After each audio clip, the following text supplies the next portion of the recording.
Good morning, everybody. This is Kent and Siobhan. We're here for another update on the Let Me Run virtual training program. We're getting into the summer, and a lot of you have been into this program for over a month now. And sometimes we get people who ask, how fast should I be running? Right. Kent, how fast should I be running?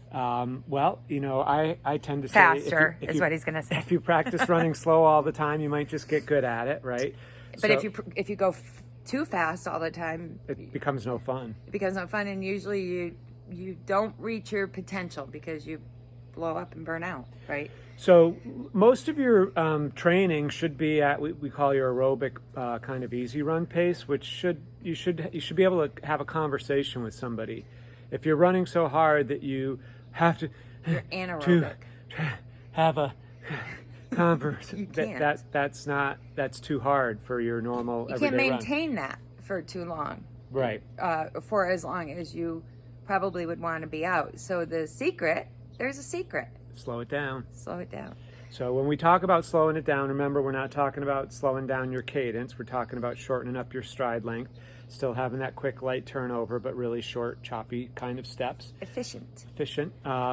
And that's where the bulk of your training should be. Like, 75% of your training should be in that easy run pace. And we find oftentimes that people run too hard all the time. When I first started, I'll be honest with you, I didn't know any better. I'd go out and do a 3-mile loop, and I'd try to beat the time I ran from the time before. And so basically every time I went out to run, I was racing. I was running as hard as I could and trying to beat my last time. And that's not how you train. It's not how you improve. It's not how you get faster. There is a place for that kind of training, and that's usually, my analogy is the food pyramid, right? So thinking about that food pyramid where they, like your grains and your carbohydrates are the big chunk.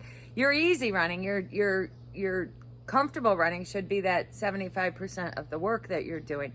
And that other 25% of your week is comprised of the different elements that will make you a faster, stronger runner, i.e., tempo, intervals, race repeats, fartleks, long runs, blah, blah, blah. So there's a bunch of different ways you can work in each one of these different zones. You can do structured stuff, you can do kind of non-structured stuff, but the idea is to know what you're working on in that run and to get enough of that type of work to make a difference, right?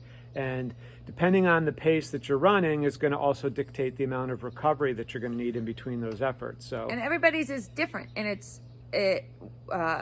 I'm not going to train at the same pace or level that Kent is going to train. Kent is not going to train at the same level as somebody else. What we are huge fans of is training at the fitness level that you are currently at, right?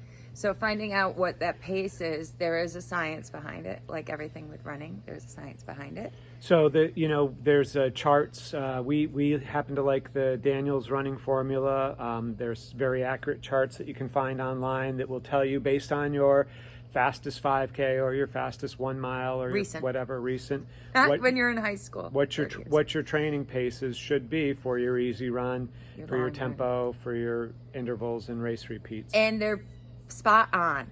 So they're pretty accurate. It is where you will take control of your training at your ability. So you're not trying to keep up with your friends or do something or compare yourself to anybody else. You are training specifically where you are in your fitness level. So we're huge fans of that. Right. Your absolute hardest effort should be if you enter a race, right?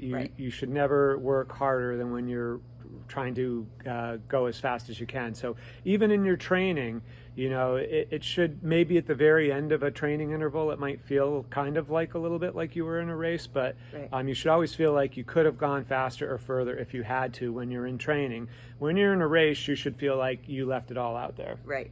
And racing might not be something that you're interested or is important to, and I think that's even more amazing. The point is that we want you to still follow the same tenets that we've started with, which was to stay healthy, uninjured, and motivated, right? And then if you want to take it to that next level, putting in these tools, these training tools will help you do that, but to do it the right way with some patience and knowledge. And for the beginners who are still in kind of that walk jog thing, you can kind of implement some of the same ideas. So Absolutely. some of your jogging periods can be faster and shorter than they normally are, and that's going to help you be able to run slower and longer. Yep. Right? It's a combination of doing a bunch of different types of training that are going to eventually add up to that puzzle that you need to be able to put it all together. Building your foundation and doing it strong. And again, I said with patience, it takes some time to get up there. But you know, we're here if you have any questions about it, right? It's just staying at it, and then finding out where it is that you should be doing things. So don't hesitate. We encourage you guys, send us emails or questions if you have them. And we're gonna carry on. Looking forward to seeing you guys again. Take care. Bye-bye.